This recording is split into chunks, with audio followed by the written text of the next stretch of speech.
Hello guys! Magandang hapon sa inyong lahat. On this Rugas Mamasagli channel, a faith healer o Zumatarder sa ngayong hapon na to.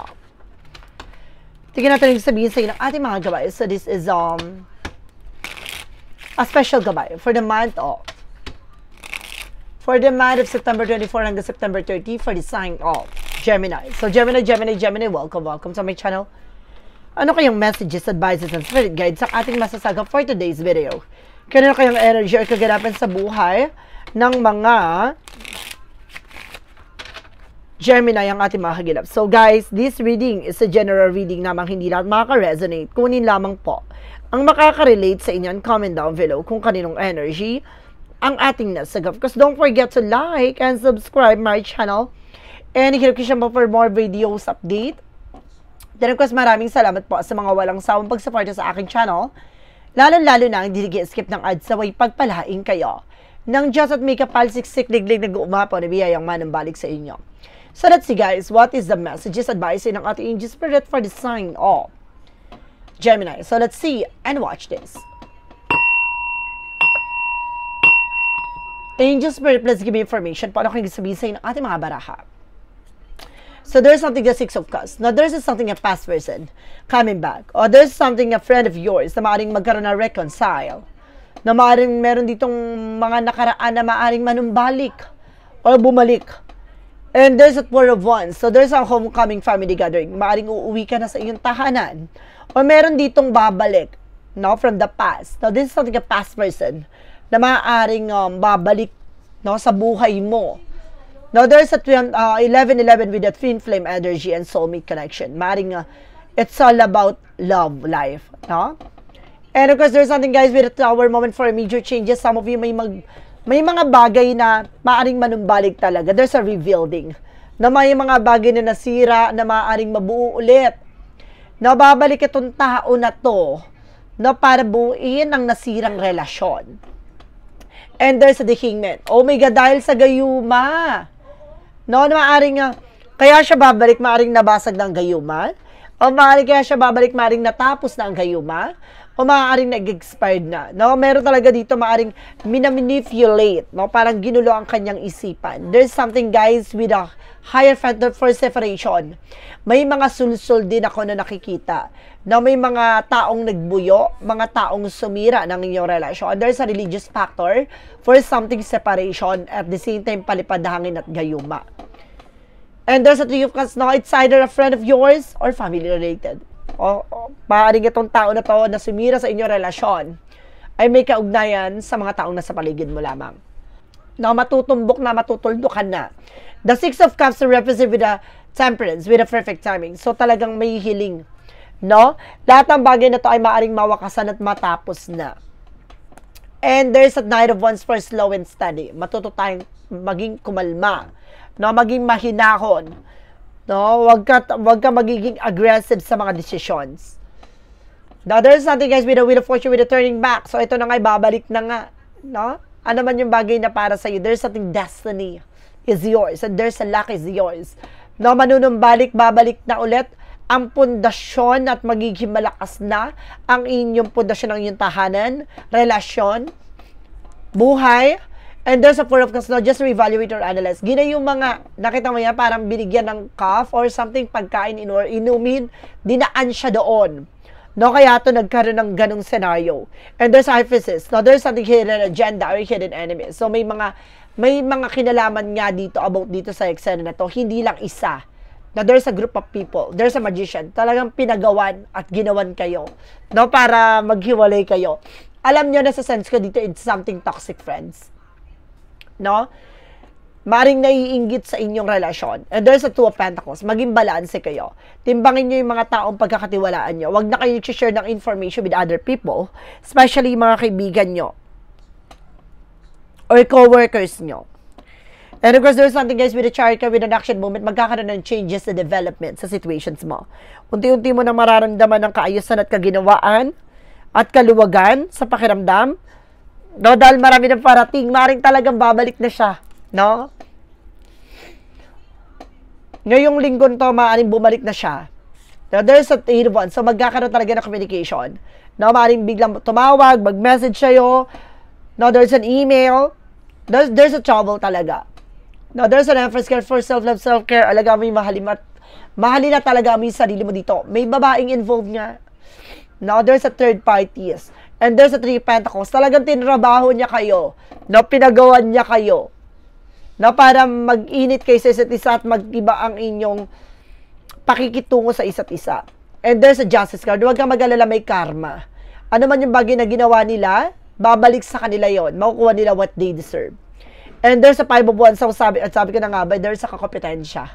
No? Kakompetensya to, meron pa ako nasisense ng ex or there's a family related na kaya kayo pinagawan, no, dahil kumbaga malaking hadlang, no, maaring yung person is provider, no, supporter, no, breadwinner, and because there's a 9 of Pentacles, there's a potential for abundance. Talagang alam mo, mayroong kasaganahan talaga naghihintay sa inyo, na talagang mayroong kayong kakayanan para umasenso, gumanda buhay. And there's a 10 of Pentacles. Magkakaroon ka ng long-term success and financial security. No, there's an unexpected financial windfall. No, talagang there's a swerte. No, mayroon dito malaki yung malaking swerteng dadapo sa inyo. No, may swerteng taglay. And there's a 2 of Cups. No, meron talagang ginayuma talaga. There's a partnership. No, para guluhin ang inyong relasyon. No, there's an 8 of Cups. No, but you need to move on or makaka-move on na kayo dito. Makakalis na kayo sa situation na to. There's a toxic environment. And there's a Queen of Cups. Pinaglaruan kayo ng tao na to. Babae ito ha. There's a mother figure. No, ginulo niya ang inyong relasyon, ginulo niya ang inyong situations. So let's see what is additional messages within Angels pagdating sa finances and career, love life at kalusugan. Let's watch this. Okay, we're back. So nandito na tayo guys, no? Pagdating sa finances and career, love life at kalusugan. Ang daming energy guys. There is something that Knight of Swords, there's a success driven. Talaga magtatagumpay na kayo. No, unti-unti nang gagiginahawa, gaganda ang sitwasyon, bibilis ang takbo ng eksena dito.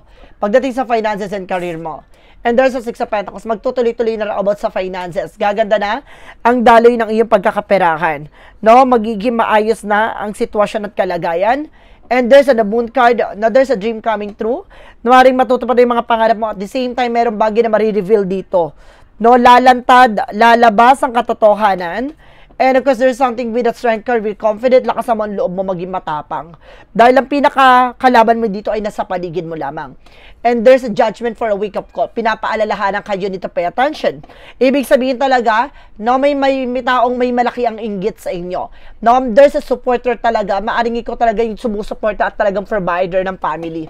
Kaya siguro ginagawan to para yung focus mo at attention mo dun lang sa kanila. Ayaw nilang magkaroon ka ng sariling pamilya at asawa. Now, there's a 6 of Swords. Kailangan yung lumipat dyan.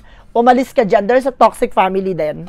No? Pagdating sa love life, there's a 3 of Swords. See? There's an inggitera, insecure, or something pain or betrayal. Talagang sinaktan ka. No? Itong tao na to, kumbaga meron talaga nananakit sa iyo, talagang sinisira ang iyong relasyon. And there's a 5 of Swords. Nagkakaroon ng self-sabotage. Ibig sabihin, shadow kang tiwala. No? Nasa paligid mo lamang ang lason. Mag-ingat ka at makinig ka. And there's another story. Kaya kayo nagkakaroon ng anxiety, sleepless nights eh. No? Kaya kung ano-ano papanaginipan mo, tapos aawain mo yung asawa mo o jowa mo. O maaaring kung ano-ano tumatakbo sa utak mo, balisa ka, terapos di ka mapakali. No? You're feeling exhausted, nakakaranas ka sleepless nights. No? Yun. May humang involvement. And there's a Ace of Pentacles. So there's a big shit and big money coming in. Isang bagay na to ay malaki ang kaugnayan yung ng person mo at of course you, na maaring combination kayo, connected talaga kayo. There's something soul connection, na maaring may swerte kayong taglay pag pinagsama kayo, gumaganda na ang daloy ng pagkakaperahan nyo. No, naiinggit to, tama ang hinala mo, mayroon kang instinct. Now you need to pay attention.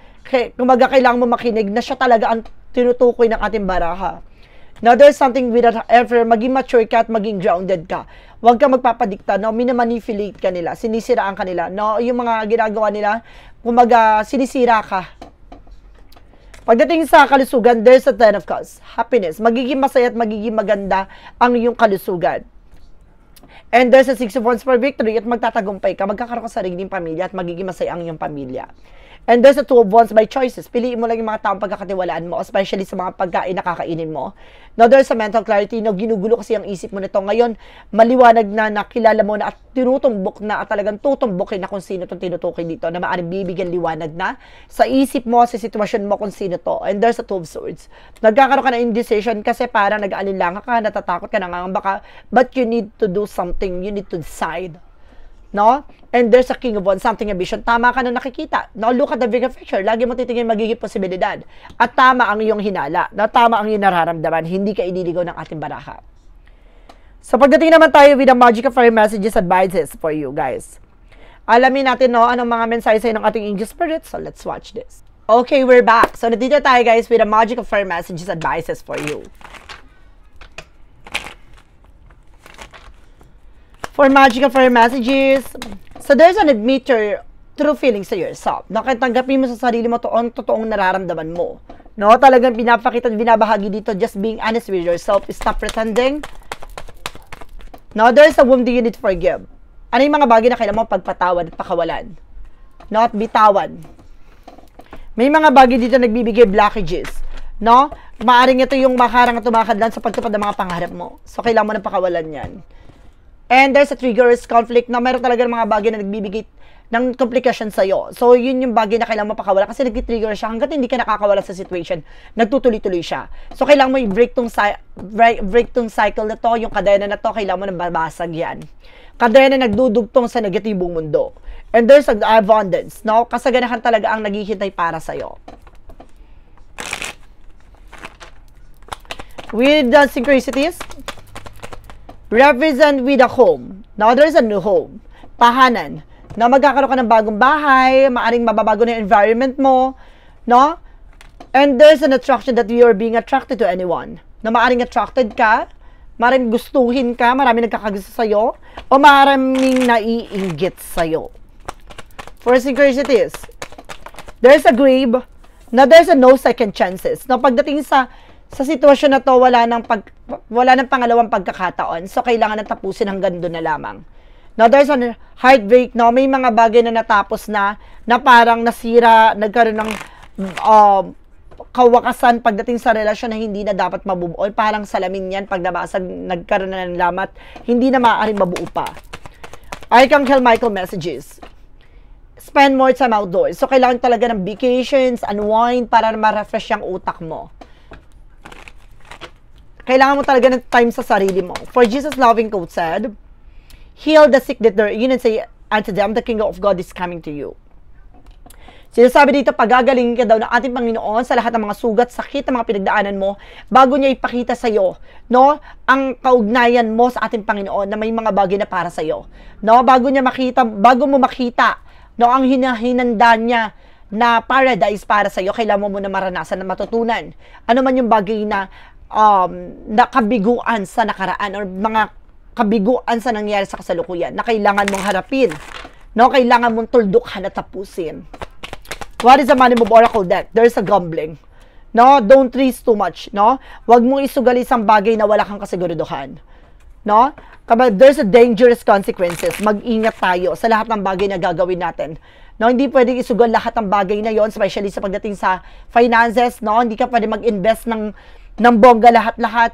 Lagi mo pakakatandaan yung magiging posibilidad. What if pag hindi siya nag-grow o hindi siya nag-work, no? Ano yung magiging external? No? Lagi mo titignan yung look at the bigger picture of yourself. No? Lagi mo titignan yung magiging possibilities. No? Dahil may mga bagay dito na hindi naman natin hawak ang magiging kaganapan, pero binibigyan tayo ng mensahe ng ating gabay na parang paalala. No, bibigyan ka ng instinct, vibration, intuitions na, stop, maging kalmado ka, hatiin mo, huwag masyadong ibigay lahat. Ganon din sa love life at finances mo. Angels number, 1221 with taking initiative. So, kailangan mong mag-take ng decision. No, kailangan mong pasalamat at pangalagaan na naman yung bagay na meron ka. Work with what you have. And it will get your places. Count your blessing at acknowledge your dear ones. You will find inspiration and figure out way forward. You might also be getting some good news soon. So, may magandang balita na nakalaan para sa'yo. No, kailangan mo baguhin, no? Change your perspective, change your lifestyle. So, kailangan baguhin mo. Ano man yung bagay na maling nakagawian at maling sistema na nakasanayan mo. Shadow work represent what? From the shadow work, represent with unmasking truth. No, parang inilalatag na ang katotohanan dito na walang itatago. No, self-examination and revelation. Ipapakita mismo sa mata mo yung mga bagay na mismong katotohanan na ilalatag sa'yo. Mismong mata mo makakatuklas at makakatunghay anong katotohanan sa likod ng bagay na to. What is the clarifying for a love situation? I feel something pagtutuklas. No, pagtuklas, paglantad, no, pagbahagi ng katotohanan. Clarifying for a love situation. Represent unlock the gate. No? Parang mabubuksan mo na ang pinto ang kumukonekta sa katotohanan ng nakaraan at kasalukuyan at hinaharap mo. Kailangan mo talagang, kumbaga, tunghayan. No? At talagang kailangan mong maranasan at maramdaman. At kailangan mong pakakatandaan na may bagong bahagi na ipapakita sa iyo dito. May bagong eksena, bagong karanasan at bagong kamalayan na maaaring magbigay ng liwanag sa utak at isip mo. What lies beneath your future? Maraming pangyayari. Maraming pang mangyayari na maaaring mangyari sa buhay mo. Kaya kailangan maging handa ka. Para mas sa madaling salita, na parang huwag ka magbulag-bulagan sa isang sitwasyon. Kailangan mong humanap ng isang paraan o isang daan tungo sa maliwanag na sitwasyon. There's a running away. So, may mga bagay dito na parang kailangan mo na makawala at makalaya sa bangungot na nakaraan. Clarifying for a life situation. Kung maaari tumakbo ka, habulin mo, no? Para matugunan yan, no? Ang iyong kalooban. Parang gusto mo nang matagpuan, malaman, kailangan mo sigurong pakawalan na yan. Clarifying for a life situation, there's a clear mind. Bibigyan ka na maliwanag na isipan. Sweep away any doubt that you have and know that you are right. So, tama ang desisyon mo, alisin mo yung pag-aalinlangan, takot at pagdadalawang isip mo. What is the path of the light represent what? It's time na para i-boost yung confidence, no? Bravery. Kailangan maging matapang ka. I am stronger than the fear and doubt. I carry the light of courageous with me, trusting in God guidance no matter the trials life presents. I face them head on, growing and evolving through every challenges. Sa bawat dagok, sa bawat pagsubok, alam mo na nananatili kang matatag at palaban sa hamon ng buhay. So, binibigyan ka ng lakas ng loob na alisin ang takot at pangamba, na maniwala ka sa sarili mo at maniwala ka sa hinaharap mo at sa ating Panginoon na may magandang nakalaan na bukas para sa'yo. Let's see what is a pick a card, yes or no. So, let's watch this. Okay, we're back. So, dito tayo with a yes or no pick a card. So, let's start tayo with the number 1. So, before anything else, guys, no, kung bago sa channel ko, ang pick a card, yes or no, pwede ka magtanong. Isa lang ang magiging sagot within 1, 2, or 3. The request kapag nakapag-isip ka na tanong, please comment down below kung number na yung napili mong sagot sa tanong mo. No? The request, maraming salamat po pala sa mga nag-share ng aking video sa anumang uri ng social media platforms. Maraming salamat po sa solid subscribers and followers natin sa man sulok ng mundo. At maraming salamat po sa mga bagong subscribers and followers natin. And of course, sa silent viewers, maraming salamat po sa inyo. And pasensya na po kung bihira tayo at nakakapag-upload, pero everyday gagawin po natin ang paraan para makapag-upload tayo, no? Pasensya na po dahil may mga pasyente tayo online, walk-in, so every Thursday lang po ang gamutan, ha? No? Every Thursday lang po ang gamutan, so if you want to book an appointment, just let me know. That of course, we have also available po ang ating private reading po. So, let's see. Alamin natin ang mga kaganapan pa sa buhay mo with the pick a card, yes or no, so let's watch this. Let's start with the number 1. There is a no. There is a solid no. No, turn back, walk away, unreceived new ideas, storm to violence, shelter needed. So, ibig sabihin nito, hindi ka safe dito. No, ibig sabihin dito, bumalik ka kung saan ka nagmula, or balikan mo kung ano man yung bagay na pinagdaanan mo. At magkakaroon ka ng bagong kaisipan doon, anong kailangan mong gawin, at kailangan mong solusyonan doon. No, wag mong ipasawalang bahala No, kailangan mo mag-pay attention na wag tuluyang masira. Number 2. There is a no with a number 2. Burning through money through investment drug. So, kung mag-i-invest ka ng love, ng money, ng time, no, wag mong sayangin yung isang bagay sa isang situation na to, no? Kung maglalaan ka ng panahon, oras, pagmamahal dito sa tao na to, wag, tantanan mo, itigil mo. Number 3, there is a yes. Insight and wisdom guide your choice. So, ginagabayan ka ng ating spirit, binibigyan ka ng maliwanag na pangitain. Nabibigyan ka ng maliwanag na kaisipan. Sundin mo at yes. No, gawin mo. So, guys, this is a special gabay for the month of September 24 hanggang September 30 for the sign of Gemini. So, Gemini, maraming salamat po for this wonderful reading. So, once again, this reading is a general reading namang hindi lahat makaka-resonate.